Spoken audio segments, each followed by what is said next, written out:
Sarà il GUP del Tribunale di Padova a decidere il 4 febbraio prossimo se due funzionari di Veneto Strade dovranno andare a processo per la morte di Giordano Sanginiti.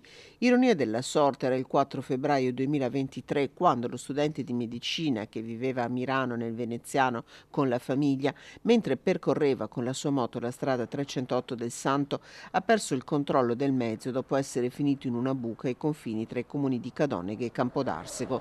Un incidente che non gli aveva lasciato scampo.